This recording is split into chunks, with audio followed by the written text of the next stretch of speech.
high noon and welcome in. This is the Mason Crosby Show across the Wisconsin Sports Radio Network. My name is Mitch Thunder Ellis. My voice is gone. I have no idea why.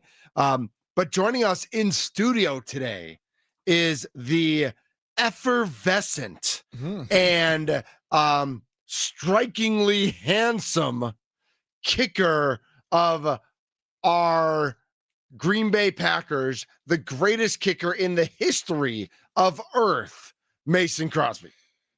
Those intros just get better and better every time. So effervescent, you like effervescent? That was a good one. I had to look that one up in the dictionary to make sure I knew exactly what it was. But Tommy, producer Tommy, will help me out with it later. Tommy's here too, everybody. Sorry, I was working on a tweet, or do we still call them tweets? I do. Oh, okay, yeah. And there's actually X put out a poll in the last month. Should they rename X Twitter just because X hasn't caught on the way Elon wanted it? Yeah. I would say yes. They should just go back to Twitter. I don't think it matters. Right. I think everyone just still calls it Twitter. Anyway, what were you saying, Crosby?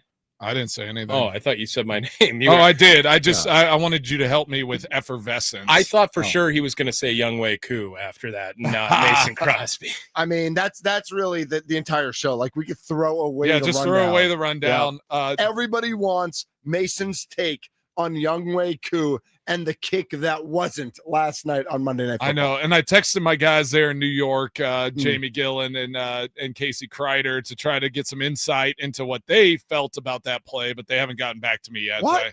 I mean, it was a late night, and I don't think they really want to talk and about they got it. Their butts whooped. Yeah, and I asked Jamie, I was like, is that the first time you've ever been sacked on a field goal play? Because I think it went down as a sack. It did. Yeah, yes. Which is wild. But because he never actually kicked it, so it wasn't a missed kick. Let's break down the play a little bit. So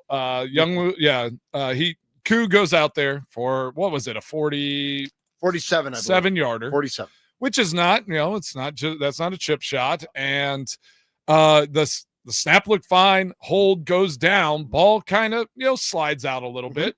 It's happened before. Seen it a million times. But he seems to, right the ship, get the ball, leaned and set right. And Koo just bailed on it halfway through his swing. I saw his audio. He said that, he bailed on it. It wasn't like he just miskicked and hit the ground. Right. But it was just a weird time to do it. I feel like if you, once he bailed, the ball was set. It was sitting there. So it was like he should have bailed literally whenever he saw the ball slipping, if you're going to ever bail on it. And then I've seen it before, and I've done it before where, all right, I got there too early. I can't make this kick. Yep. And you just run through the ball and you call fire and you go away with it. The whole situation was bad looking. Well, and when you saw it the first time, because I know this is what I thought.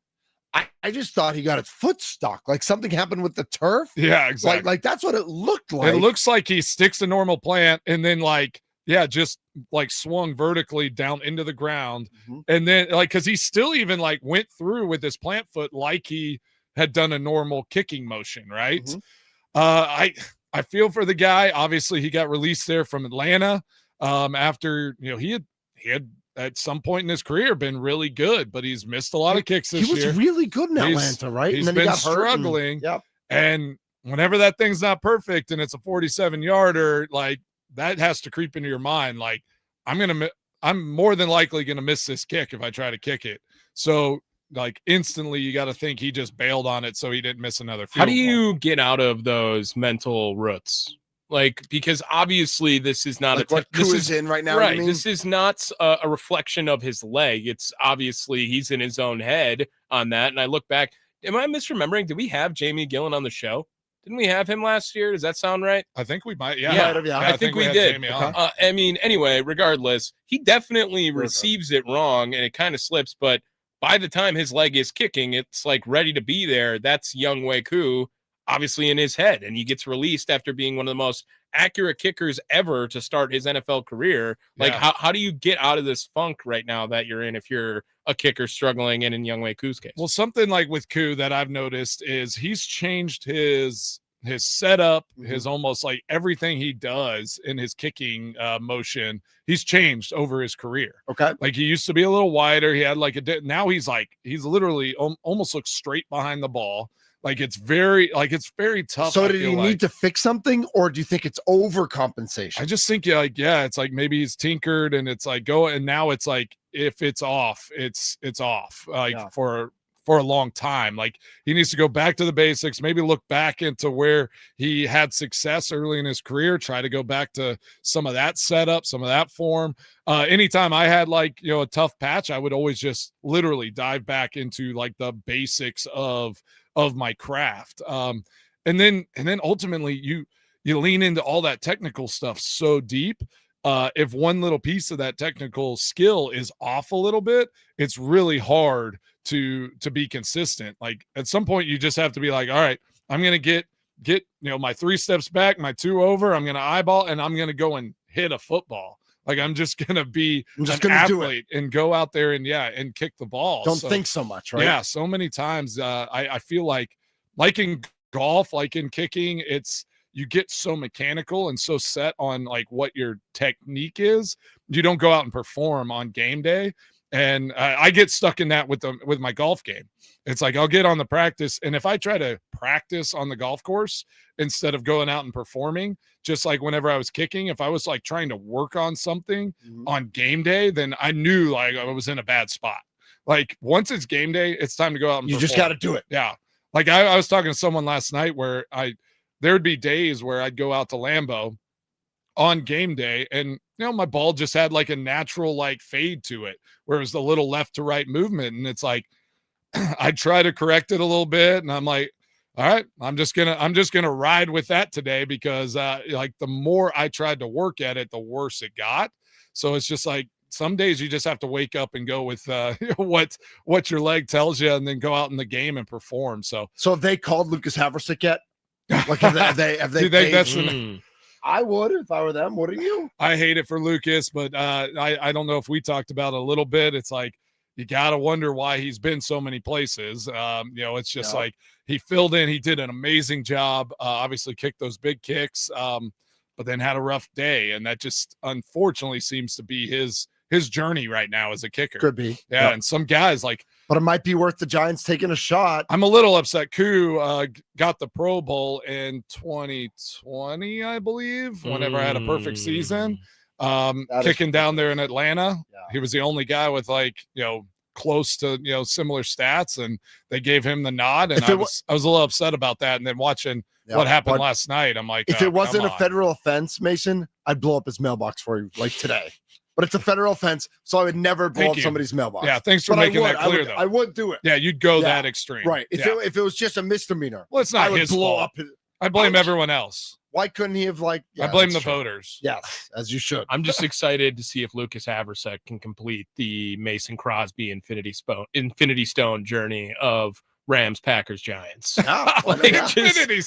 Just like I am Crosby now. I don't know. With how his last performance in MetLife, actually his 2 performances in MetLife, when I'm not sure the Giants will be calling him. Good point. Because when he was on the Rams and I was on the Giants, he had a rough go there in MetLife as well. 414-677-1250 is the Nikolai Law talking text line here on the Mason Crosby Show. We're presented by Verizon, the official 5G network of the Green Bay Packers. We're going to talk Packers-Bears rivalry week. We're going to talk about have the Bucks reached rock bottom. Andy Herman, our best friend of show, will join us on Pack a Day podcast. He'll join us at 1:00. And then, of course, we'll get into more college football chaos and all those good things as we get through this show. Remember, right now it's the 19th annual toy drive for Children's Wisconsin and Robin's Nest at Blaine's Farm and Fleet on Rawson Ave in Oak Creek. Sparky's there. He's broadcasting every day from 2 to 5. I'll be back out there on Friday from noon to 2. You can donate online, wisportsradio.com, wisportsradio.com. It's brought to you by Tri-City National Bank, Steelwind Industries, and By the Yard. And whenever Sparky's out there, he's broadcasting from the Bear Sunroom. Real quick, on the 414, Mason, Jake from West Bend says, Mason, want to let you know that I have a big buck on my farm that I named MC because his antlers look like a field goal post. Heck yeah. Greatest kicker in Packers Oh history. man, well, hey, I appreciate that. Jake in West Bend. Thanks, Jake. Yeah. Yeah, that's really nice. If you need anyone to come out and take it down, I mean, I'm available. I So was gonna say, send us the antlers. yeah, just give me a call. I'll come and knock that thing down for And then you. our guy Timothy writes in. He says, "What's up, brothers? Mason, the Dallas game winner. Was that particular kick? Was the ball outside the upright for a minute? I'll never forget that. Be well." I don't think it ever went outside the upright, but it was right on it for yeah, a moment. It crept that But like I direction. said, if you remember, the 56-yarder had that little fade. Mhm. That was one of those days where my ball, waking up and going out and kicking in pregame, I just had that little, like, how it was moving was a little left to right. And so I talked about this actually last night. An event I did was I remember kicking that first field goal, and he came off the edge and was kind of close. Like, I felt that pressure. So I was like, all right, like just move my line just a little bit. Yep. And when I hit it, let's just be honest, now that it's all said and done, I was a little nervous. Okay. I was like, that's fair. I was like, You're how allowed I to hit be. it, I was like, it should come back, because I felt like I trapped it, and it usually has that little left to right movement. Yep.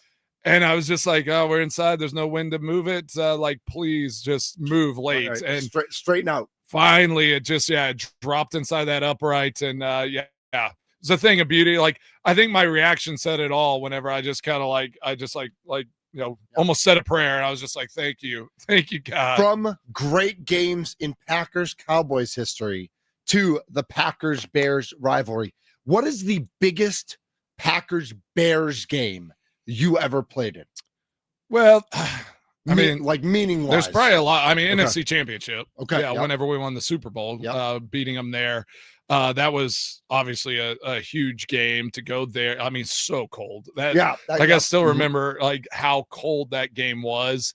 I was talking to Molly about it the other day. Like, she was in Chicago for the game. Okay. Nolan was almost 6 months old. Oof. So she didn't go watch the game. I was gonna say, you gotta in keep the that state- baby warm if you're bringing the baby. She stayed in the hotel in Smart. Chicago, watched with Laura Hawk and their Sure, okay. daughter, who was very young at the time. So they stayed in Chicago but watched at the hotel. Mhm. My parents were there. My dad actually lost his big toe from kicking. Really?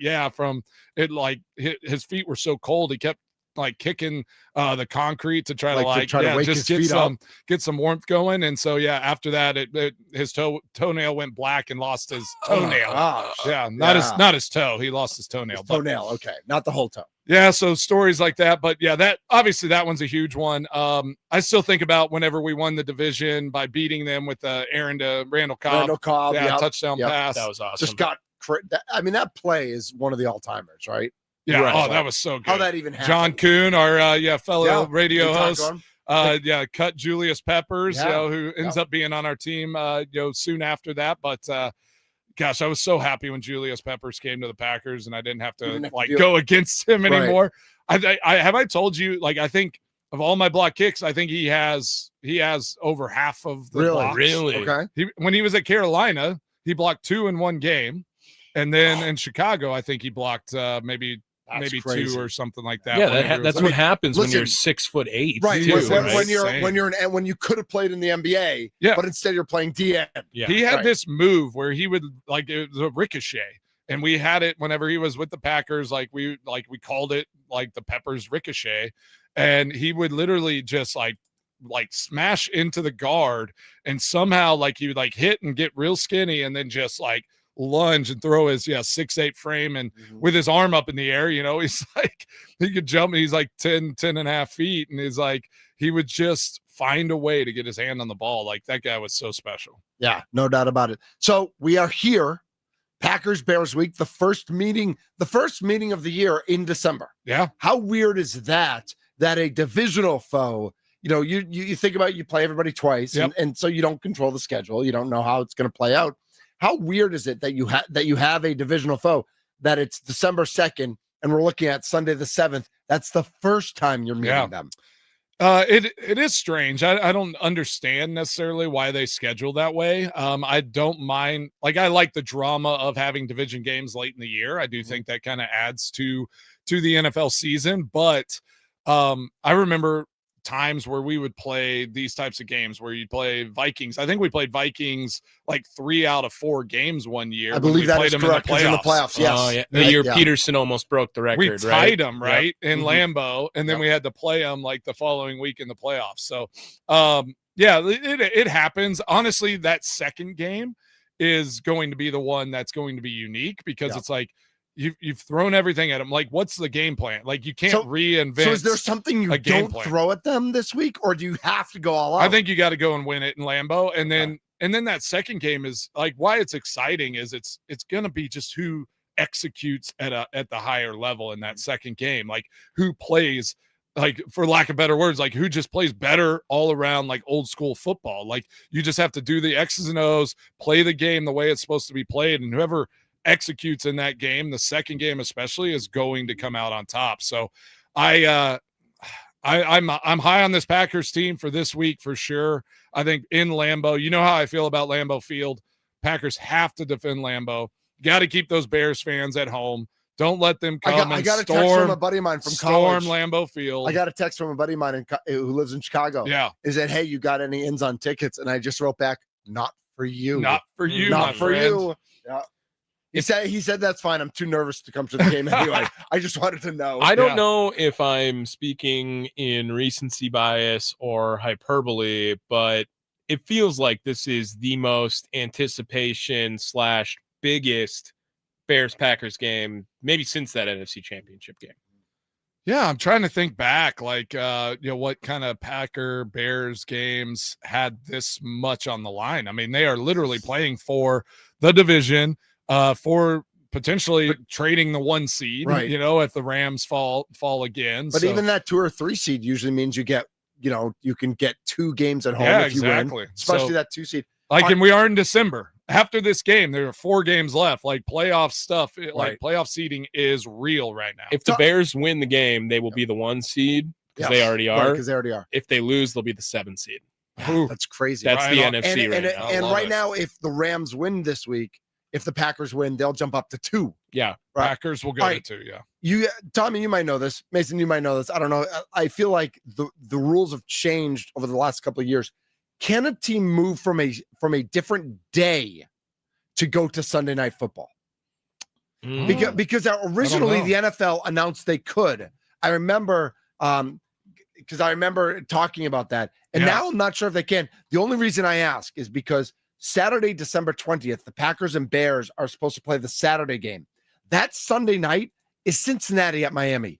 I have breaking news for everybody out there. That Sunday night game will not be Cincinnati at Miami. It might be a different Sunday game. It might not be Bears Packers, but I was wondering, can they? I assume they can't. I would assume they couldn't change that because they had announced originally that they were that the NFL was going to, and there was such a backlash against it because, like, travel and all that sort of stuff, that it was going to be. They just changed recently, right? That you could change like the Sunday night game. So, right? Because like it used to, that was set. Yeah. But now they can flex that. Yeah. What do you got, Tommy? What I have in front of me here is that, yes, the NFL can flex games to different days and times. Sunday Night Football can be used from weeks 5 to 17.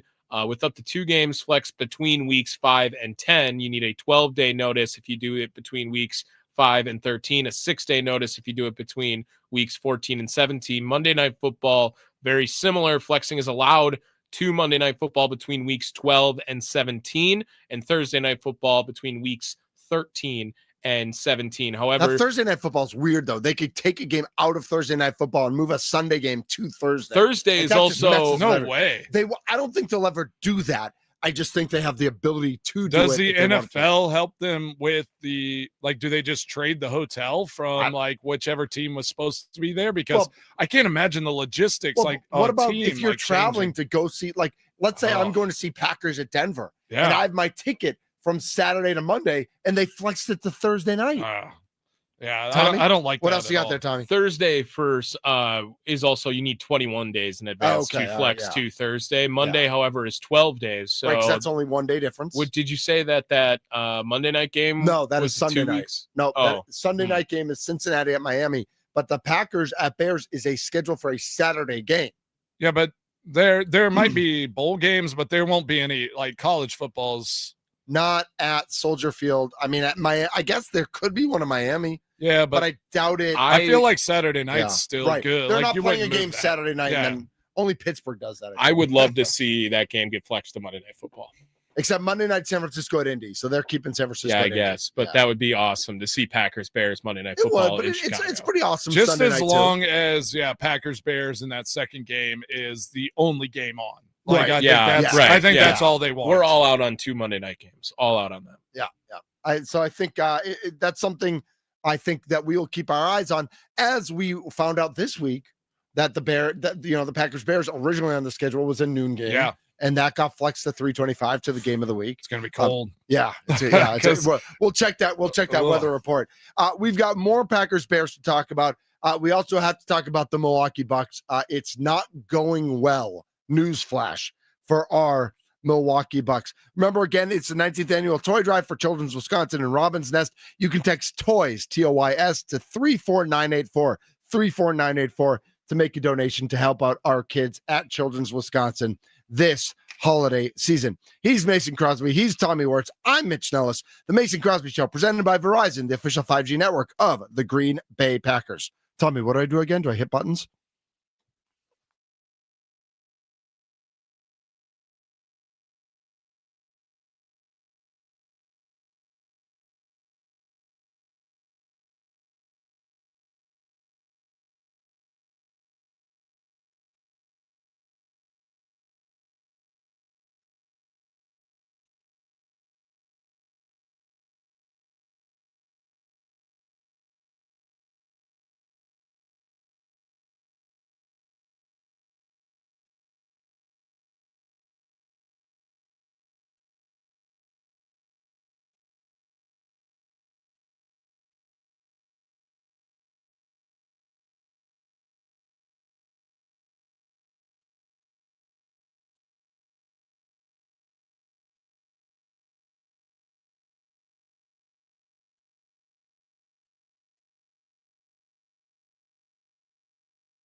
Whew.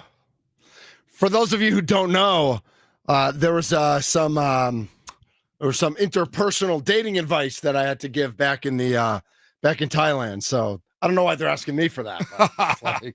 I jumped into a conversation. I almost missed getting back here. Tommy was very nervous, but I made it back. I was about to give the intro. Yeah, I'm a little out of breath. All right, I had to run really fast. Who are you giving? Made it. I don't want to. Yeah, we won't no, out anyone. no we won't details. out anyone. No details. Okay, just life. Sorry. Just life here on the Mason Crosby Show, presented by Verizon, the official 5G network of the Green Bay Packers, because it is Human Tuesday. It is Human Tuesday. So Human Tuesday, Mason. Before we get to some Bucks talk and some more Packers Bears, we got to check in on you, man. Okay. You have not slept in your own bed in 47 days. It's been a while. Yeah. Yeah. Like, are you already thinking about tonight? Are you just like lying in my bed? Yeah. Isn't it a great thing? When I was driving from Green Bay down here to Milwaukee, I was just like, oh my gosh, like I will be sleeping in my own bed tonight, and that is going to be glorious. If it's still there, I know we're going to be doing renovation, so I don't know. Maybe everything's. What's our timetable? I don't know. Is it still the kitchen? We got something else. We got a big meeting this week, so I'm hoping it starts before Christmas, but yeah, so that's optimism. Yep, we're getting close. You know what's not optimism, Mason? What's that? Wizards 129, Bucks 126. Now, I will admit I did not watch this game. Yeah. I know you were busy last night, so I'm guessing you didn't get to watch too much of the game. It. Yeah. The Bucks were up 16 in the third quarter, in the second quarter at some point, and let it all crumble. They were up by 5 with like a minute and a half left. Ugh. Middleton hits a 3. CJ McCollum hits a 3. Giannis misses a couple free throws. So Kevin Porter Jr. came back 2 games ago, had 13 in the win against Brooklyn, has 30 last night. Ryan Rollins has 14. I'm very interested to see how they're playing together. Yeah. I have a friend who was at the game last night, and he said that Rollins looked like he had no confidence. Ugh. And I'm worried about like what the infusion of KPJ back onto the team, how that's going to affect. Took Rollins back a little bit. Right. So what do you think's going on? Like, what do you think's up with this team? I mean, you are a resident basketball expert. I know. And again, I did not watch the game last night. I was like, part of me just didn't want to. Like that we're struggling. Did you assume they would win that game? I did. Yeah. And I was following the score, and every time I checked, they were winning. Yeah. They weren't winning by a lot, but they were winning. 16 at one point. Right. They shot 55% from 3, 55% from the floor. What? They were, I assume they were out rebounded 41-35. So it's rebounding.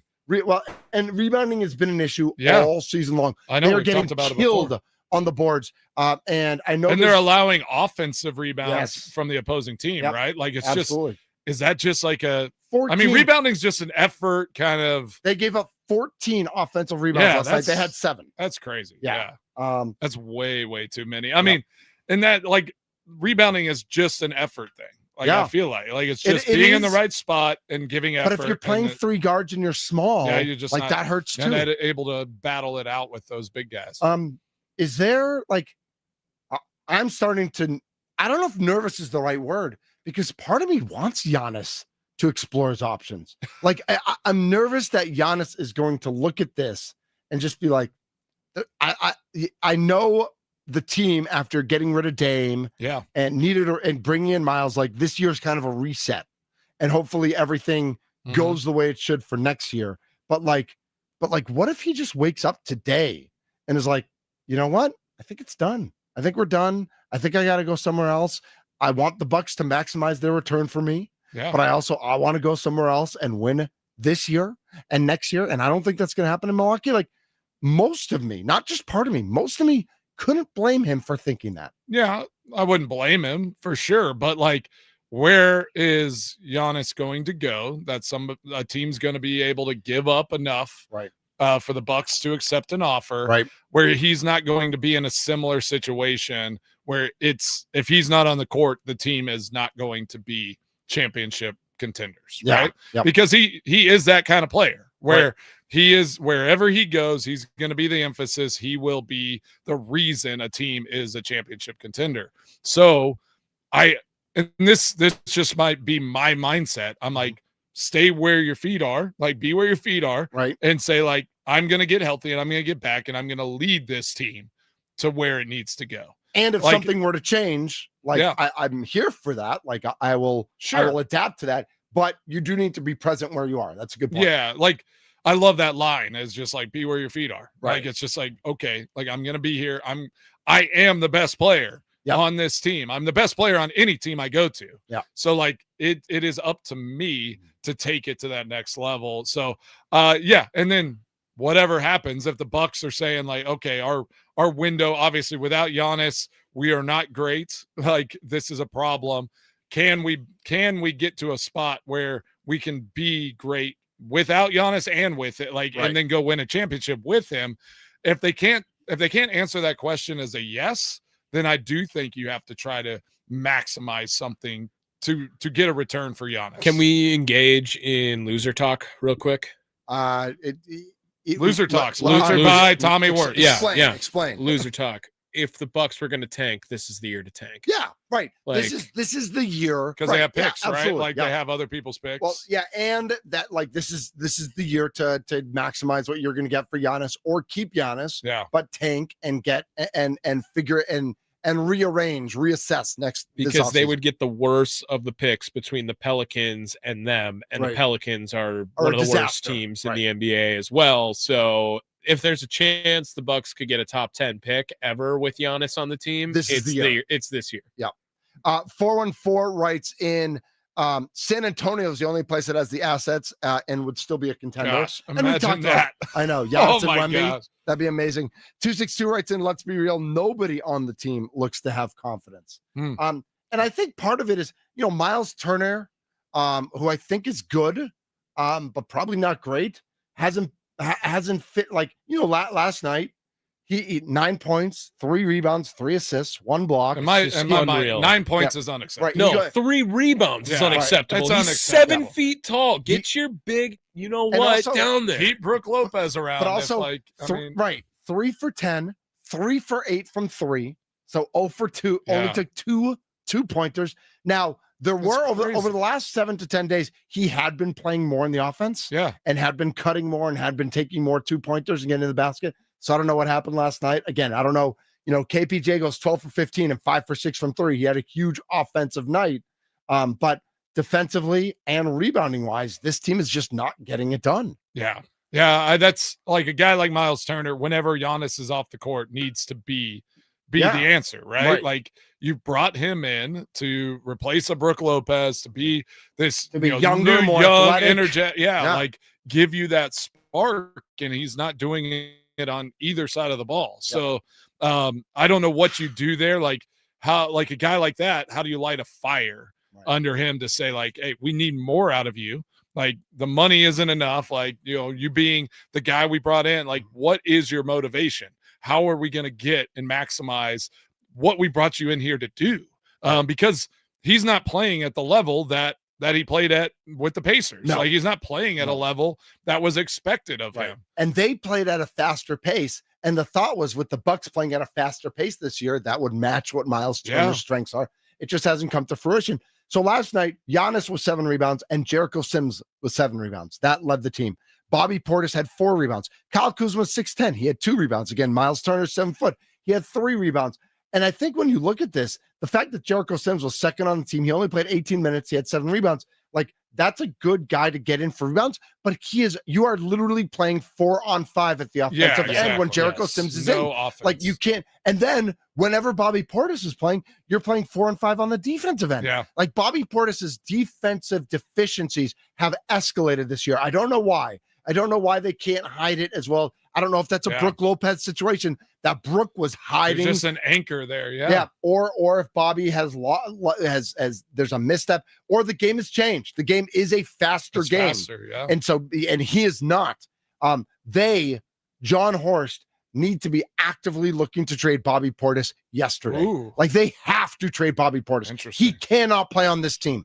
I think there are probably some teams where he can be a 6'8", 6'9", instant offense guy off the bench, play his 15 minutes a game, hit a couple threes like he did last night. Yeah. And his defense does get covered up. Yeah. I don't think this is the team that can succeed. Not with the players you have where you're playing 3 small guards most of the time, right? I know other Joshua Albrecht, the one who works for Visit Milwaukee, is probably really mad at me right now because Bobby's Mr. Milwaukee. I don't care. The time has come. We said it last offseason that it probably made sense for us to part ways with him. And actually, Bobby haters have been saying this for 3-4 years. Well, we've talked about this on the Mason Crosby show before, and I love the show How I Met Your Mother. It's a hot, crazy scale, right? Yes. Yep, and it's exactly literally right. Yep. that, where it's like, okay, all the stuff he does in the community, you can't discount that. No. But whenever your performance on the field stops matching up to and balancing those things out, then you're like, all right, amazing person, like a Middleton, it's like somebody that is a Milwaukee Buck through and through. But at some point, it's just like, okay, if you can get something for it, you might want to find a resolution, because if not, then like Tommy said, this is time. If you're going to keep the team intact and it's going to look like this the whole season, like, you might as well just throw in the towel and kind of ride this thing out and try to get a top draft pick. Bobby Portis this year averaging 11 points, 5.5 rebounds. So that's not, that's not awful. No, and it's, you would think coming off the bench, right? There could be a space for that again with someone else. But I mean, last year, 14 points, 8.5 rebounds. The year before, 14 points, 7.5 rebounds. The year before that, 14 points, 9.6 rebounds. So I know rebounding effort has really decreased. And so I don't know if that is Brook Lopez.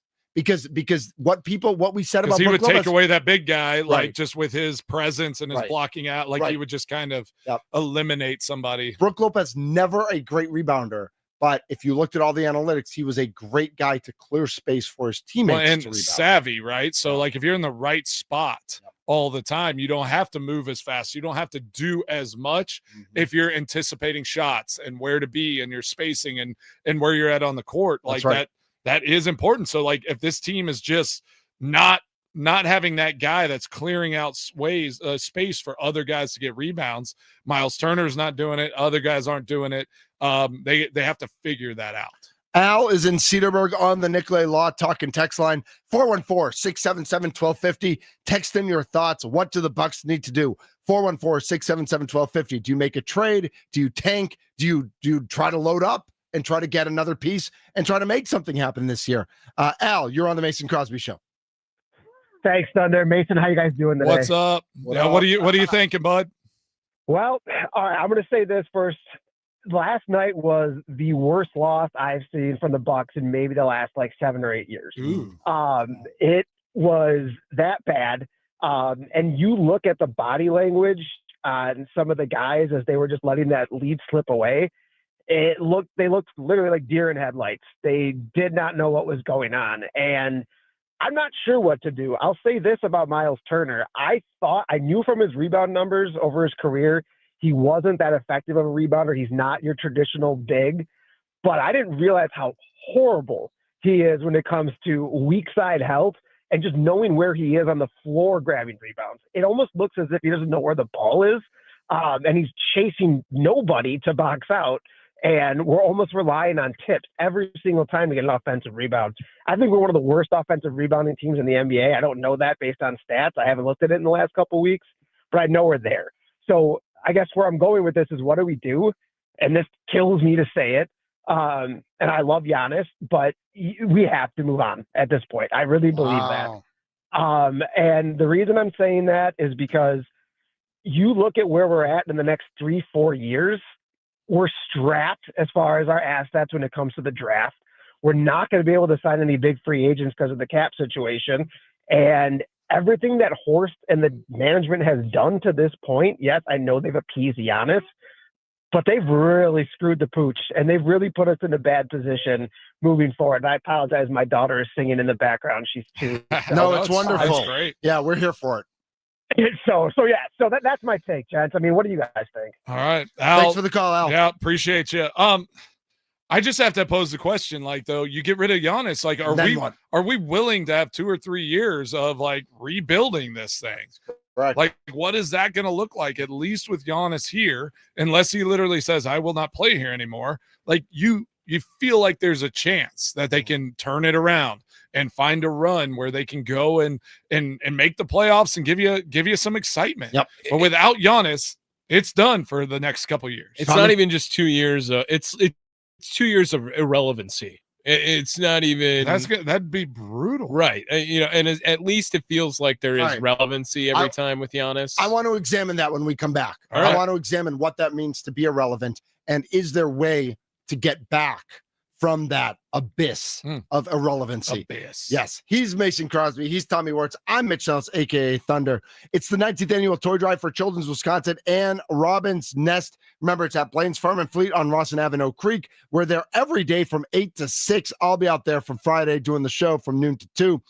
Bring all your toys. You can donate money there as well. There are volunteers from Children's Wisconsin who are collecting your cash donations. If you can't get there, donate online at wisportsradio.com, wisportsradio.com. It's brought to you by Tri-City National Bank, Steelwind Industries, and By the Yard, and broadcasting from the Bear Sunroom.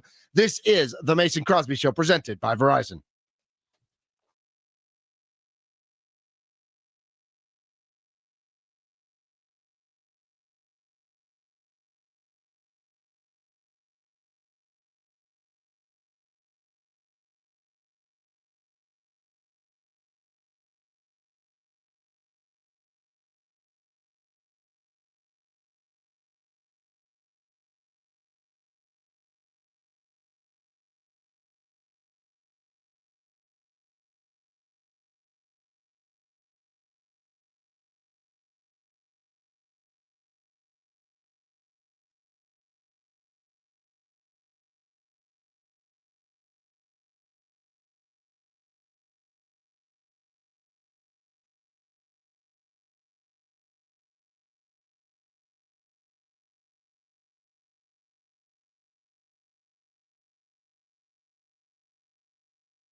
We are the Mason Crosby Show, presented by Verizon, the official 5G network of the Green Bay Packers. Mitch Nellis, Tommy Wirtz, and the one, the only, number 2 in your program, number 1 in your hearts, Yes, Mason sir. Crosby in the house. I'm here in real life. Yep.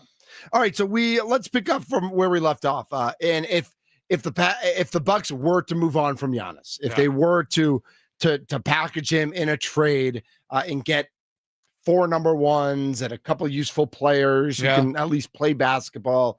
But it would mean the Bucks are going to be pretty bad for a couple years. Yeah. Right. You take Giannis off this team, it really doesn't matter who you get back. Yeah. You're going to struggle for a couple years. And then again, like, okay, so let's just hypothetically, it's San Antonio Spurs. Okay. Right. Like that's okay. Giannis gets to go play with Wemby, but like who are we getting from? Yeah. You get Vassell and you get Castle back, and they're both like they're projected to be borderline all-stars in the next couple of years. Maybe. Yeah. But again, like you're losing this talent that's Giannis and you're losing what Giannis has meant to Milwaukee. And we use the word irrelevant, right? Like Tommy said, it was good. Like, what do we feel if this Bucks team is irrelevant for the next 2 years? They just don't. Like, they don't give us any hope or anything that we can hang our hat on for a couple years. And I think one of the things that I battle with when we talk about this with the Milwaukee Bucks is what the Bucks did under Herb Cole for 100 years. Mm-hmm. Is that, like, I gave Herb Cole, and I said this on the air with Homer 100 years ago, I gave Herb Cole an A+ for keeping the Bucks in Milwaukee. Yeah. Because they could have moved out of Milwaukee at any time.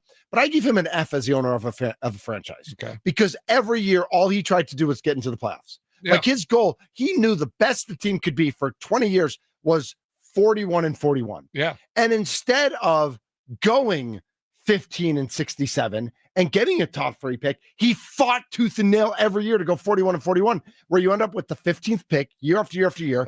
They don't have any influence on your team, and you stay mired in mediocrity.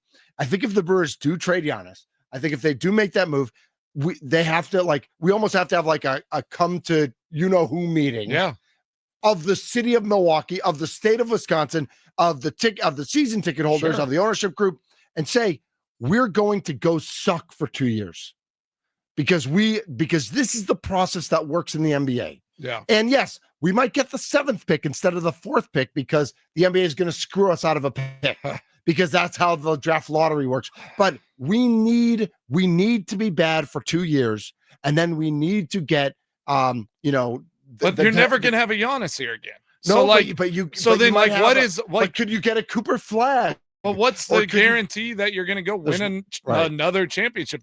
They won a championship, so now expectations changed. Mm-hmm. Like, I would say, like, for a lifetime, like, if I'm a young Bucks fan, I would rather have, like, hope in a playoff, contending team for the length of my life than, like, maybe win one championship every 10 years and be, like, irrelevant for 2 years. Well, it's like what the Marlins did, right? The Marlins went all in. That just, to me, does not feel like I like consistent winning, consistent, growth. You're trying to chase that championship, but you're not going to sacrifice, being good all the time. Can I ask one more thing here?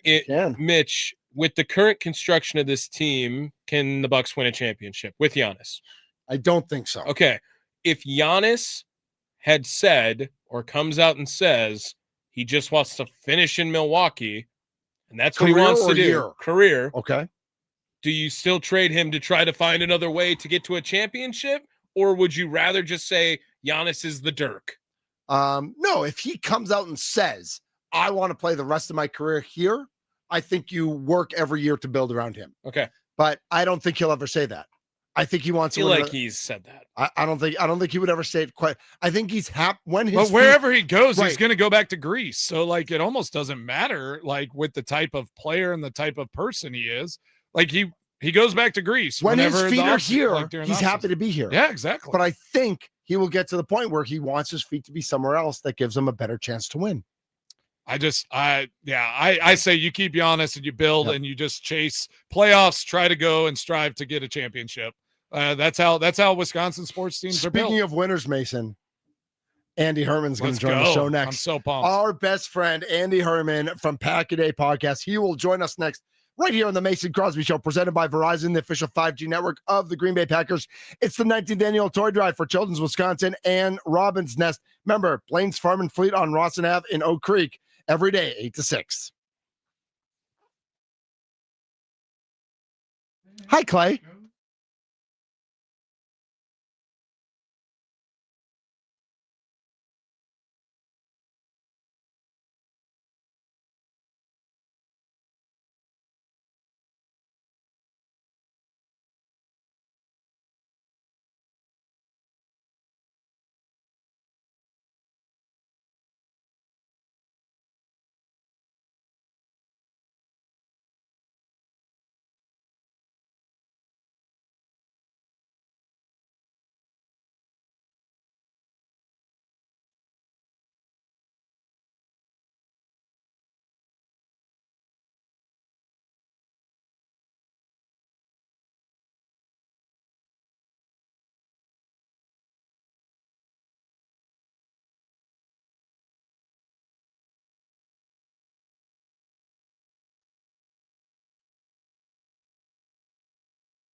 Yes, sirs, yes, ma'ams, yes, children of all ages. It is the Mason Crosby Show presented by Verizon.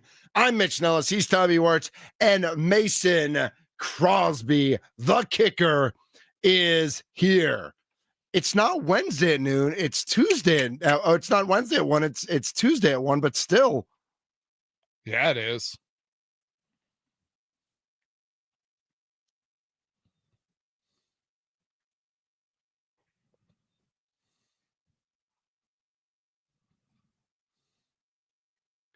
Man, I really hope you don't have any dirty secrets because I bill you every week as like the greatest person I know, our best friend. And if like you got dirty secrets, man, I'm in trouble. We cannot handle an Andy Herman scandal on the Mason Crosby Show. So what do we got, Andy? Tell us a dirty secret that's clean enough for radio. Oh, I got one. I got one for you. I got dirt. Andy Herman eats pizza on Thanksgiving. Oh, everyone knows that. Everybody knows that already. That's the dirt. That's the worst thing I've heard. Gosh, I actually think that's the worst. So you know what I like about that, and Andy, I'm sure you don't do it. We ate at like 6 o'clock this year, which is too late for me. Yeah, I would love to eat Thanksgiving at like 2, and then order pizza at like 8. To me, that's because then it's the best of both. You got to make pizza. Are people delivering pizza on Thanksgiving? I think no. Usually, I don't know. Andy knows. The pizza guy knows. Yeah, I have never had delivery pizza on Thanksgiving. We usually get like a really good frozen pizza or like a handmade pizza or something and cook it day of is usually what we do. So that's the usual. You get the dough and then you make it. Yeah. I would guess part of the fun is making it yourself. Like you get the dough and the kids get to throw all the toppings on and stuff like that. That's fun. Andy, you've done that at your house, right? Oh yeah. Like anytime Molly's sister comes, we do a big like personal pizza making session, which is the best. I hate the mess, but I love the end product. Andy, before we get to the Packers, we were talking about the Bucks and Giannis in particular, and I want to ask you, if like, would you trade Giannis and like build this team, or would you rather have, like in your mind, would you rather have a long run of playoff hopes, chasing championships, being relevant and good, but not really chasing championships, playoff runs, but not really chasing championships? All right. Would you rather be a consistent playoff team that like is always like a player or two or like some moments away from getting to a championship, or be a going and chasing a championship every 5 to 10 years and then being irrelevant for a couple of years in that span as you're trying to rebuild? What would you say to that? Yeah, I think the hard part about this is that the Bucks right now have Giannis and they are irrelevant. And I know a part of the losing streak has come with Giannis being out, obviously, but they lost to the Wizards yesterday. I'm not saying that this is completely unsalvageable from like they're going to stay out of the play-in and things like that, but this is a play-in team is what this is. Listen, regardless of what anyone wants to say or do, the Giannis era is over. It's done. They're not bouncing back and winning championships in this era anymore. That's not Giannis's fault. Giannis should not be the one instigating I want out of Milwaukee trade. The Bucks should be instigating. It's done. It's over. This sucks. We hate it, but we have had too many mistakes leading up to this that have led to a situation where the coaching's not good. The players around Giannis are not good. If Giannis is out for a 2-game stretch or 2-week stretch where you're going to go 0-5, 1-6, something like that during that period of time or however long he's out for. And even when he's out there, you don't have a competent enough team to be able to put together anything near a contender. So your only thing left to do at that point in time is to start over.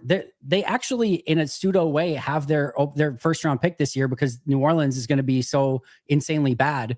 So like they actually have kind of an opportunity to tank this year.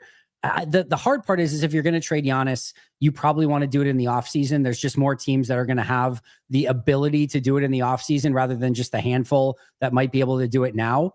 But if you get the right deal and you get the right package of players and you can start an aggressive rebuild and you can do that now and then by the way, if you can do the same thing with Miles Turner now and try to get value now before that contract starts to look worse and worse, you do that a million times out of a million. You get as nuclear as you can get. You try to get as good of a draft pick.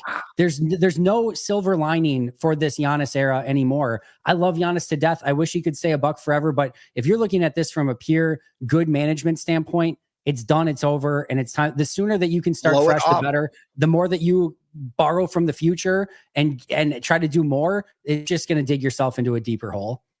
That was Buck a Day podcast Wow, right there. wow. Great Mason, answer. You did not see that coming. I have a did you? secondary question though. Giannis leaves, wins a championship with another team. Are you happy for Giannis, or more happy for Giannis, or mad at the Bucks that they couldn't do something to win a championship with another one with Giannis?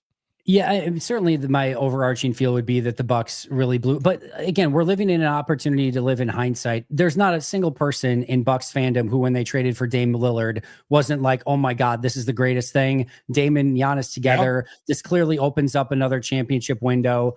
Now the everything that happened after that is a degree of different, and we can argue after that, but the Dame situation was supposed to obviously cure a lot of that. That went as awful as that possibly could have gone, ending with a torn Achilles. And then pretty much everything else they've done outside of a random, Rollins and AJ Green, sort of getting lucky on some two-way deal sort of stuff, has gone completely as bad as it could possibly go. But more distaste at the dysfunction of what the Bucks have operated in. As far as being happy for Giannis, that will probably be completely dependent upon what team he goes to. I think there's probably certain scenarios where he goes to a fun team and you can sort of pseudo enjoy a Giannis championship. But yeah, it's going to be frustrating to see the Bucks without Giannis and having to do what we kind of just talked about because of their own incompetence that kind of led to that situation.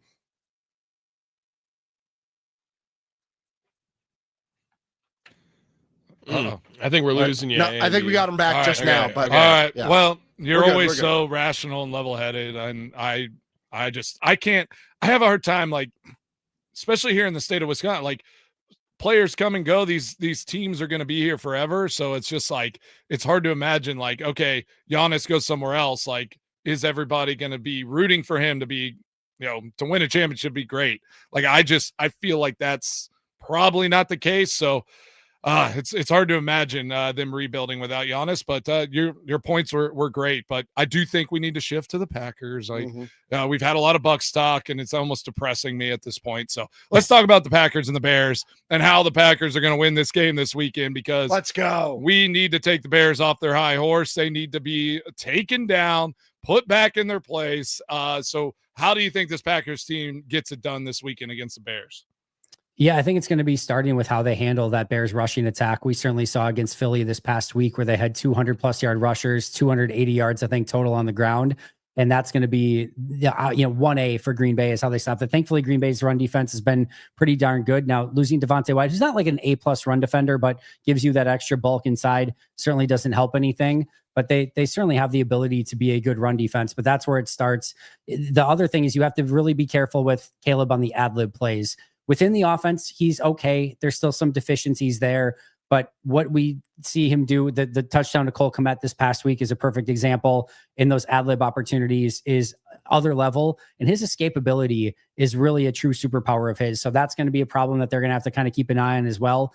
And then offensively, very interested to see how Chicago plays this one. They like playing man-to-man defense, but Green Bay struggled a little bit more in zone. How does Dennis Allen attack? Do they go outside of their tendencies, or do they play their normal brand of defense? And I think the big thing is, can Green Bay protect Jordan? When he's been protected, they've been phenomenal. And Chicago doesn't have great pass rushers. So if they can protect him, you're going to have a real chance to put up points in this game. I'm surprised the spread is 6.5, but I like Green Bay's opportunities. And either way, this should be a really fun game between both teams. Yeah, Andy, I totally agree with you. I've been saying you have to force Caleb Williams to try to beat you. Like, stop the run, force Caleb Williams to lead this Bears team to a victory if that's the way they're going to go. So do you think that Caleb Williams has shown any kind of progression under Ben Johnson, that if the Packers stop this run game, that he can go and take this game and take this thing from the Packers? Is he capable with that right now? I think that's kind of the huge question for Chicago moving forward. In sort of a hot takey way, I still think Caleb Williams is kind of the thing that's the player that's holding this Bears team back from what's good right now. And he's been fine / good, but he hasn't been great. If all of a sudden Caleb gets great, then this Bears team is going to be a huge pain for probably the foreseeable future with Ben Johnson there as head coach as well. I think that's to your point, Mason, where you have to challenge him is, can he do that? Can he lead a team to victory, not be kind of handheld by Ben Johnson, not just living on the ad lib plays, but actually running a functional offense and beating what in Green Bay is a very good defense where they haven't allowed more than 20 points in a game at home this season. I think that's kind of the big question. Hopefully the answer is no. I think the answer is no, but Caleb is super talented. We all know that. And he has the ability to make big plays in any given moment if he gets the opportunity. But to me, it's more what he does in those within the offense situations. That's where he hasn't been as good. And if Green Bay can hold him in check on those, they're going to have a really good chance to win this game. Well, all I can say is I'm thankful that the Chicago Bears did not draft Drake May. Like, oh my God. That guy is playing out of his mind. He just looks like total command of the offense in that Patriots team. Yeah, with that said, I do think, we've seen the Packers over the years, and this goes back to your days, Mason, struggling with scrambling quarterbacks. Yeah, it's just like that's in my head. And tight ends. Like that. So that's always going to be in my head a little bit about like those Kaepernick games. But I think this team is different. This team is different with this defense. The speed of the linebackers. You cannot get outside on this team. Like with the linebackers and with how this defense plays, like the edges are just not available against this defense. So I think they're going to be solid. A question I have for you, Andy, as we're seeing some new, Jaden Reed is like looking to maybe, come back into the fold here. What does that look like? Who does he replace if they end up bringing him back into the fold even this week? Like who's on the chopping block there? Yeah, I think they have the open roster spot right now because they just released Will Shepherd, so they have that. Devontae Wyatt also will probably go on IR here this week, so that will open another spot. So they're going to have some spots available. I think more of the question is going to be, how does that look, especially if they get Matthew Golden back as well, because now you've got Dobbs, Watson, Reed, Wicks, Golden. You've got 5 receivers that really need playing time. I think it probably starts a little bit more simple as Golden and Reed are just coming back, and you're probably not going to get them out there for 40, 50, 60 snaps or anything like that. So you probably ease them back into the rotation a little bit more, and you probably still see a lot of Dobbs, Watson, and Wicks as kind of your primary 3. But I think the big thing for Reed is with Tucker Kraft being gone, they really lack that run after the catch ability right now. That's where they're missing somebody that can just take a 3 to 5 yard play and turn it into something a little bit more spectacular. And Reed obviously has that ability. So I think adding him back in the slot and getting him some of those opportunities to touch the ball and run after the catch, I think that's the huge opportunity to get him involved in those situations. I like that. I mean, yeah, it's a good problem to have that right now coming into December, this home stretch with 5 games left, that this team is getting healthy, because cross our fingers, but inevitably there's going to be another injury situation at some point here in these last 5 games. But it's nice to know that Reed's coming back. Golden should be coming back. You have some of the guys on defense. It looks like Marshawn Lloyd might have, he's in his window to try to come back. So to have that in December is a luxury that not a lot of teams have. So I do feel like there's nothing but positives there. On that note, I mean, just think they just went into Detroit and beat Detroit. And yes, Devontae Wyatt is now going to be out for the year, but potential reinforcements just from that game could include, as soon as this week for a lot of these guys, but certainly in the next maybe month or so, Matthew Golden, Jaden Reed, Quay Walker, Nate Hobbs, Savion Williams, Carl Brooks, LVN, Marshawn Lloyd, Colin Oliver, and Brenton Cox. That's 10 53-man rosterable players that at some point could come back. Now, I think there's actually of the 3 yesterday, the Colin Oliver, Brenton Cox, Marshawn Lloyd.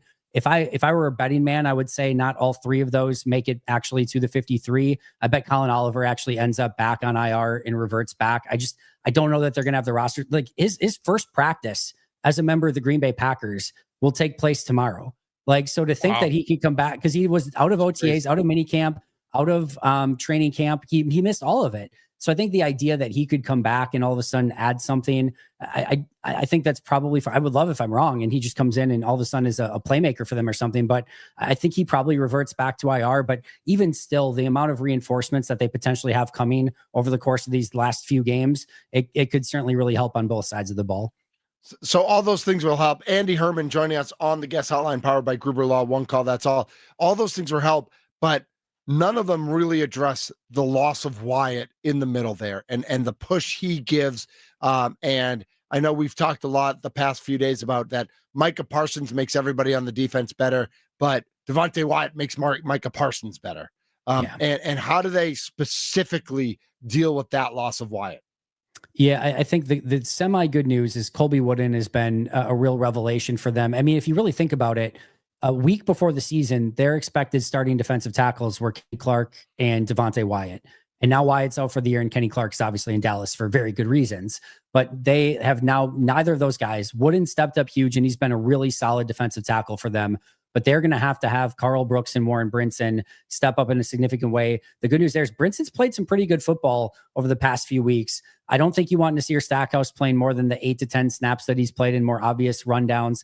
And I'm very curious. I'd be pretty surprised if we didn't see some sort of defensive tackle transaction today, even if it's adding somebody to the practice squad. Remember, Carl Brooks didn't play a week ago. Now Wyatt's out for the year. You have Brinson, Stackhouse, and Wooden that are healthy. The only other defensive tackle you have on the roster at all is James Esther on the practice squad. I can't imagine that they feel comfortable with that depth. And the later that you get in the week, the less opportunity you have to get somebody ingrained in the playbook and go out and play. So I'd be pretty surprised, even if it's just a practice squad pickup. I'd be surprised if they didn't pick up somebody today. But they're definitely going to probably need at least one more depth piece, even if it is a practice squad guy there. But there's no replacing Wyatt. But they're going to have to do their best, kind of like they did with tight end and Tucker Kraft, to just piece together enough with a variety of different players to make it as at least manageable as possible.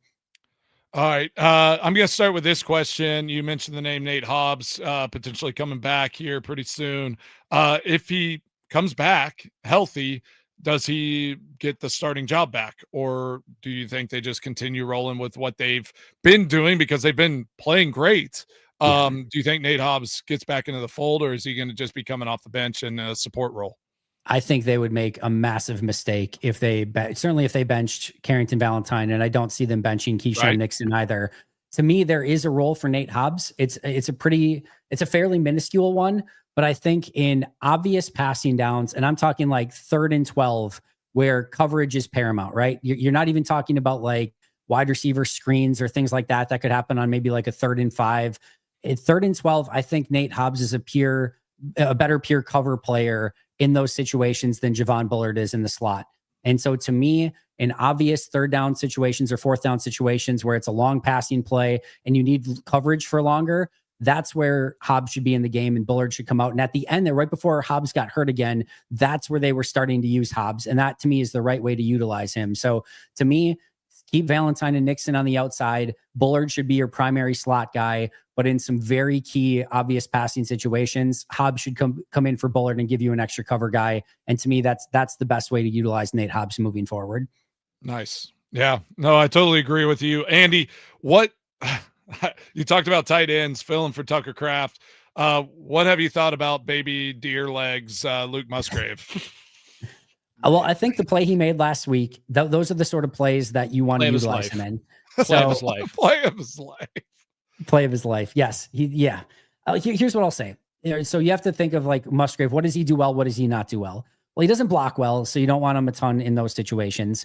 He's not the guy that you can get the ball to in the flat like Tucker Kraft and he can turn upfield and get yardage, right? So you don't want to use him in those situations. He's not a run after the catch guy. Like those are not the ways that you want to utilize Luke Musgrave. His traits are really, he's fast and he's tall and he's got pretty good hands. Like those are his traits. So vertical up the seam and then kind of the deep like over routes or deep crossers, or like we saw last week, he's kind of lined up in line. He kind of fakes a post and then he kind of comes out to the out route.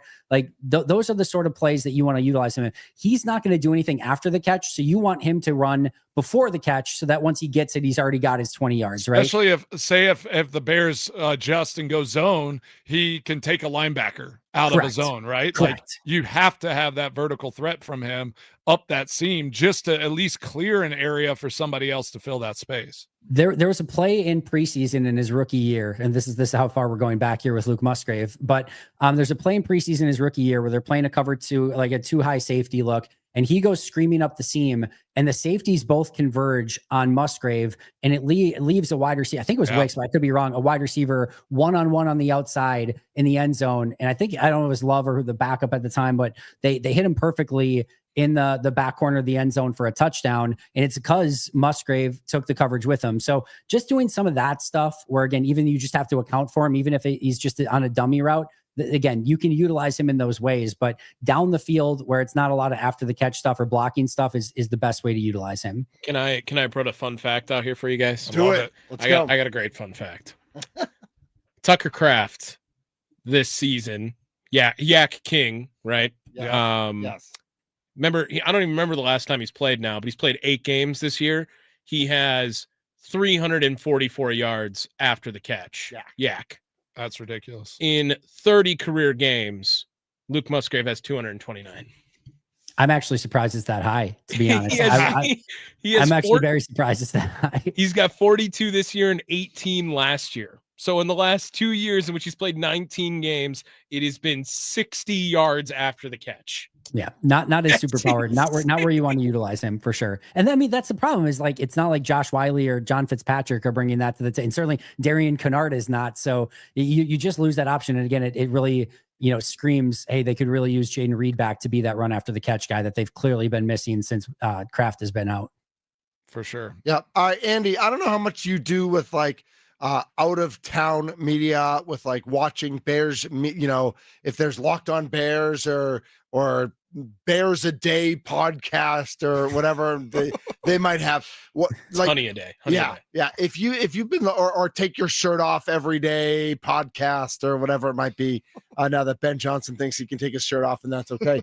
Do you get a feel that like Bears fans are really excited that they or are they nervous? Are they worried? I think I've heard a lot of nervous talk from some of them. And we all know, a couple of years ago, Jordan Love's first start, where like Justin Fields was the greatest quarterback in the history of Earth, and Love was terrible, and then the Packers destroyed them. Like, what are you hearing out of Bears Nation right now? Yeah, for me, I see for the most. I think it's cautious optimism in some cases, but they're flying high right now. Like they feel like they're unbeatable. So listen, Green Bay has done a great job and the rest of the league of shutting up the Minnesota Vikings and their fans. The Packers have done a great job of shutting up the Lions and their fans with 2 wins against them this year, and now they're out of the playoff picture at least at the moment. Now just one job left to do. Shut up Bears fans. And we get a great opportunity to do that this week. And then we'll have another one coming up in Chicago in a couple weeks. But Mace, I'm going to throw it back at you, Mace. I have a question for you. Which of your coaches would have been most likely to rip their shirt off and do that in a post-game scrum? Please say Big Mike. Well, please say Mike. It wouldn't have been a head coach. It would have been Kevin Green. For sure. Yeah. Mm-hmm. Or Mike Smith, who's coaching for the Patriots now. He would definitely take his shirt off and fight somebody. Okay.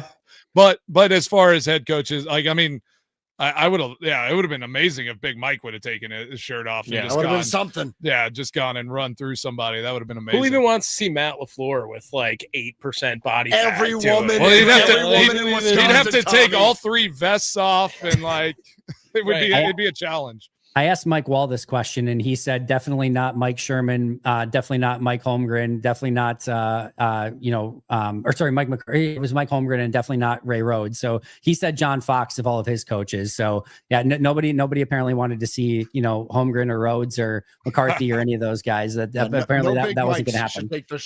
No. Yeah. Kevin Green would have been the best. He would have. Sounds right. Yeah, that's right. He was always on the verge, I think, of taking his shirt off and going and fighting somebody. So. No. Love it. All right. Well, Andy, enjoy that leftover Thanksgiving pizza. I have some. Yeah, you can make a sandwich out of it. That's turkey. I can still do it with the pizza. I'll find a way.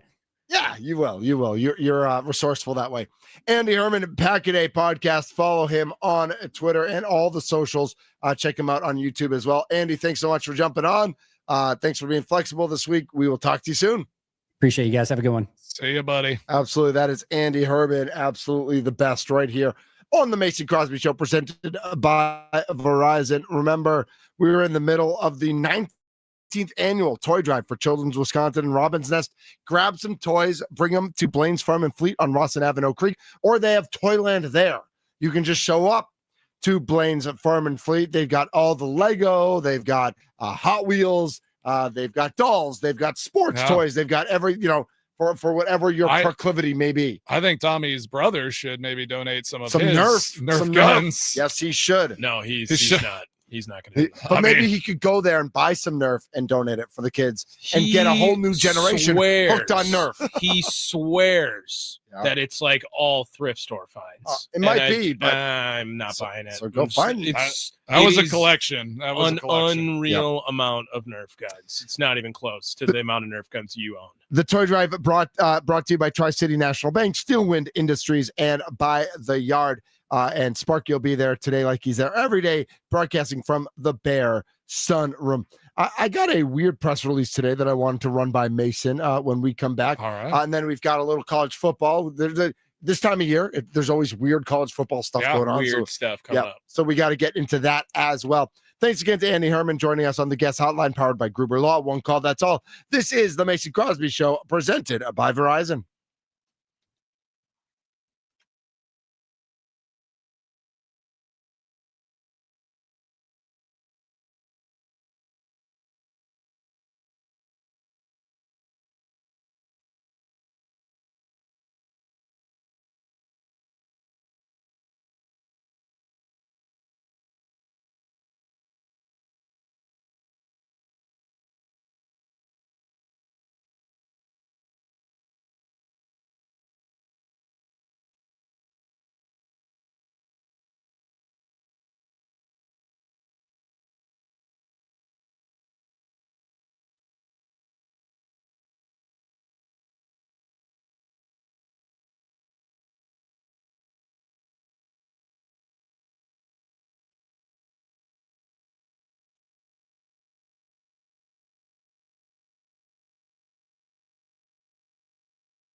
Mace, you a small town guy?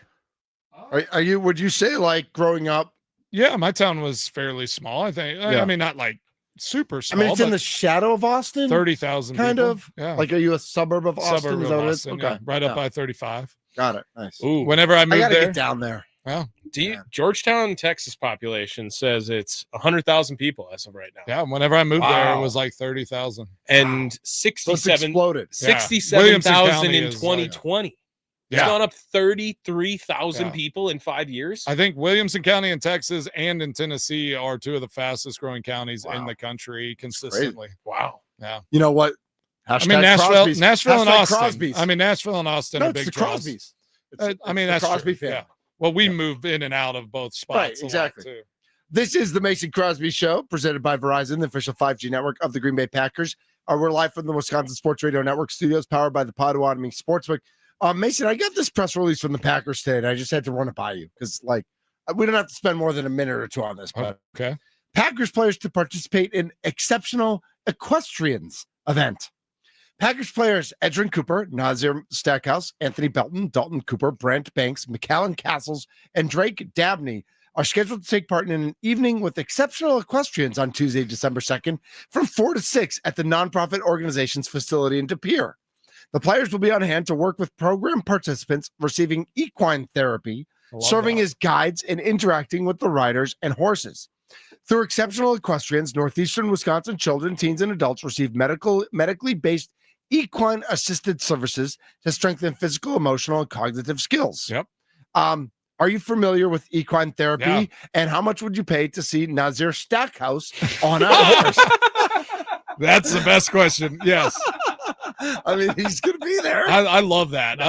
I love the equestrian therapy. My niece used to volunteer in that in my hometown in Georgetown, Texas. Wait. Is there anything your niece doesn't volunteer Yeah, doing? she's just Like, is she the best human? She's a good human. Yeah, okay. Yeah, she's much better than I am. But all of us, I think. all of you are better than I. No, Oh, she's yeah. better. All of us are. Yes, No, exactly. She's Call better. in. Let me know if you're better than me. Why in are you a life. better human than She's Mason better Crosby? than all of us. Yes. True. Yeah. But yeah, like the Edrin Cooper makes sense. Did like you saw he has a farm, right? In Okay. I believe it that's was right. in Texas. I don't know if I knew that or not, but when you Micah read Parsons went for their bye week. I maybe, believe, right? maybe I Yeah. knew that, but like when you said his name, it was like, oh yeah, that guy. He's a horse He guy. rides a horse. Yeah, he's a like horse you can guy. tell. Yeah, I He's think a he had a. cowboy? He's a cowboy. I And mean, then- I think he has family had land and like horses and like yeah, I think I saw on their bye week Micah Parsons went down there and they were out on his property. So McCallan Castles is one hell of a name for a horseback rider. that too. is, yeah, he could be a rodeo, like, yeah, that's like a guy he could be a for sure. cowboy. Mason, do you remember Lavernius Coles, Oh yeah. wide receiver for the Jets? I probably had him on my fantasy team a couple times. The former Jets receiver made $42 million in his career, yet at age 47 chose to become a policeman in Jacksonville, Florida. Wow, Dan Pompey has a story at the Athletic. that's pretty cool. That's an, you I know, love that. that's a big. I mean, that's got to be a big change. That's I a don't know. I don't know what commitment, his current financials are these days. Yeah, but I but mean, that's- it just servitude to right, exactly. community. I love That's- that. That's like what like the Darren College story, right? Where Yeah, he Yeah. went Mhm. into the Air National Guard and served in Yep. in Iraq or just like Afghanistan. Shaq, who gets all his like extra deputy. Just like badges. Shaq, Yeah, yes. right. Yeah. The cop. Right, he gets to be a cop. Like every city he goes Yeah, to, they can make exactly. him like a Sure. Yeah, they deputize it. No, Exactly. not Like Shaq. who's gonna mess with Shaq? Well, I have a little something here for Ooh, something okay. quick, and it regards to Alabama making an announcement today that there will be future schedule changes coming up for their upcoming season. What does that mean? And They're not playing LSU. well, Kirk, They're like, we're not playing That LSU. would be amazing. well, Kirk Herbstreit went out and quoted this and said, "Get ready to see this happen all over the What? sport. If it's only about how many wins you have and not who you're playing and where you're Wow. playing, you're going to see every AD make these same moves. Kiss meaningful non-conference games in late August and early September goodbye. Cupcakes moving forward till teams get to conference play." And this comes from a lot of controversy surrounding Miami and Notre Dame right now in the college football playoff because They don't if- play anyone. Yeah. well, if you watch Notre Dame, Notre Dame is by far the better team over Miami. Yeah, Notre Dame looks really they good. They have some good wins this year. And they've crushed people. They have looked really they good. haven't played with their food. Miami is not good. Miami beat Notre Dame this year, however, Mason. Right. And Miami right now is fighting the ACC because there was a 5-way tie for second place in the ACC. Duke at 7-5 won the interconference tiebreaker over number 12 Miami and everyone else who was tied for it. So it's going to be Duke versus Virginia in the ACC championship game, not Miami and Virginia. That's wild. Which is crazy. So Miami's saying we need to have better tiebreakers. Yeah, like we're 10-2, they're 7-5. Like the SEC now doesn't have the two divisions, and it's like the fact that A&M is out and Ole Miss. Yeah.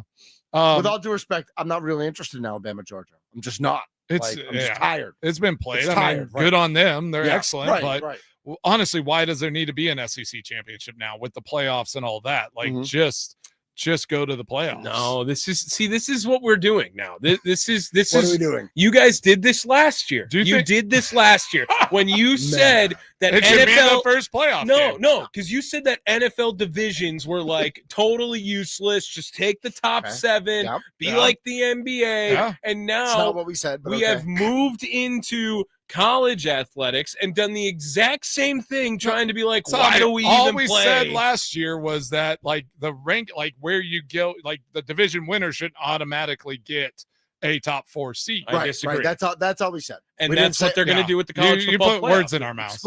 Right. The college football playoffs the same format. It's the top 4 do you think division winners. Texas tries to cancel the Ohio State game if they don't get in the playoffs? Well, they're not going to get in the playoffs, so they're going to have to try. Because I know I've seen some things there where it's like, well, we just won't play Ohio State. Yeah, it's soft. It is soft, and it makes no sense. But if that's how the sport is built, that's because you have 100. That's the system's you can fault. play. Right. Yeah. Well, and now that's not Texas's fault. Does this help or hurt the argument of super conferences and maybe disbanding from the NCAA? We've already seen it with. Let's just go back to where you don't even like you play bowl games and then you just name a national champion at the end of the year. Gosh. I love that. Gosh, that was great. That was awful. You don't even First of all, you don't even remember that. Yeah. Okay. You don't remember what do you mean? When 1 played 6 and 2 played 5 and 3 played 4, and you would call a 1-800 number to vote for and who it was you just wanted like, to be sorry national that champion. I didn't own a personal landline like you two guys you should be in sorry. adulthood. You should be sorry. But Boise State, Makes you a better Oklahoma, like person. same type of vibe during that in the Fiesta Bowl, right? There was the huge controversy when Cadillac Williams and Ronnie Brown run Auburn, and they didn't get to play for a natty. I know what we're talking about. I love the but think like there's controversy now. Like you might as well just go back to that. system. Because no matter what, and then at least, but that that is kind of where we're going back to in a sense. Because they didn't play any tough non-conference games in those days. You would just lay it was just it was easy Cupcake wins. City back then. And then it was like you just needed to go undefeated and then hope that you got the natty. We are splitting hairs over the 12 and 11 seed in this playoff who are going to go and get their butts whooped in the first game they play. In a road game. I don't know. I think if Texas got in, they might surprise somebody. No, and we're going to because you're going to fall for the Texas hype again. And then Arch Manning's going to show up. And I'm telling you, we were doing the same thing when it was a 4-team playoff and everyone was pissed off because Florida State didn't get in, even though they didn't have their starting quarterback, which everyone knew they would go get pumped by whoever after that. And now we're doing the same thing when it's at 12. Well, when it goes to 16, it's going to be the same thing. When we put this into a round of 64, it's the whole season is just a playoff. Right. Like, this is dumb. Like just seeding to the end. All right. So right now, if by the projections and we still have the games to go. Yeah. Number 12, Tulane would be at number 5, Oregon. Oregon's winning by 3 touchdowns. Yep. Number 11, Virginia would be at number 6, Texas A&M. A&M's winning by 3 touchdowns. Yep. Number 10, Alabama. Number 7, Ole Miss. That's a good one. And then number 9, Notre Dame, and number 8, Oklahoma. I'll take Notre Dame all day in that game. Yeah. I don't care if it's an Oklahoma's sneaky though. They got a fun defense. They got a fun defense. I just think that give me the home team in all of those. Right. Really. Yeah. Think so? I think so. Did the home team win every game last year? By 100. By a million. By 17,000. Yeah. Give me the home team all day. That's why I think that A&M loss is actually the best case scenario for them. Like lose that game, go get a home. They get a home game. They're going to be the Ohio State.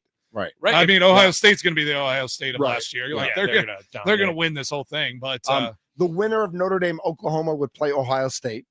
The winner of Alabama Ole Miss would play Indiana. Although Indiana's rank will probably change. I think Alabama Ole Miss. Texas A&M would play Georgia, and Oregon would play Texas Tech. So wait, I love that. The 8-9 is the Notre Dame game. Yeah. What Notre Dame? Who? Oklahoma. Dude, that 8-9 spot is always good too. It should be. Like the 1 seed gets screwed in this more than anyone else. Yeah. Like the 1 seed having to play 8 or 9. And not Texas getting Tech hungry, is right. the team that could should be sneak in reseeded. and like end up making some noise. Like It I could could. see them sneaking into the finals. Well, Tech will probably How be a happy top would your 4 brother be? seed. oh right? gosh, Reese would be unbearable. we'd have to figure out a way to go. All right. Tommy, you signed up for equine therapy yet? I don't even know. Oh, that's the that's horses. I thought it was called something else. Stackhouse. I will was help like, you. where is the equinox therapy? Equinox after you therapy. said Yes. You should go to the equator. I Well, will. but hey, let's just make sure we're all clear that we're like for abolishing, like taking away the championship games and just Stop. going right into the playoffs. No. Tommy's on board with that, right? Or play them, but like They count as a playoff game. They're yeah, the first playoff. like, game. yeah. I don't know. I just Like the you whole- could have this the next whole weekend system's a start the mess. playoffs. Right. Okay, now you're convincing me because if we just make the championships the start of the playoffs, Yeah. that makes a little more Yes, sense. Yeah. that does. I may be Except that- interested. I may be interested. Except that what happens when a conference has number 1 and number 2? Doesn't the team that loses that game get an opportunity Yeah. to play in the actual college playoffs? That's a good point. Like it's going on right this year. Well, then you And we've just seen it with Yeah. Ohio State and Michigan in previous years. yeah, in All that right. in that case, then those teams just get to go on. Let's just Right. give them. Yeah, we'll just give everybody an opportunity. We should put 128 teams in Yeah. the tournament and just play it. Yeah, Number 1 versus 128, Oh, 77 to nothing. Monmouth in the championship I and actually- see if the other team. I can actually beat think them. it should be if you don't cover the spread, you don't get to yeah. move Let's on. make it for like a betting right, situation. right. Yeah. Like That like the other team lost, so they don't get to move on. Yeah. But if you don't cover the spread, so you better win that game It's by just 70. handicaps. Yeah. It's literally We're just just golf handicapping. handicaps. All right, we against got to get to everything. Mason's extra points coming up.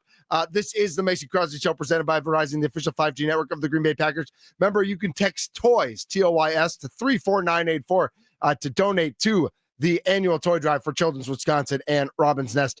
TOYS to 34984. This is the Mason Crosby Show.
This is the Mason Crosby Show, and it is awesome being back in Milwaukee. I was here for 2 days. I even ventured up to Green Bay.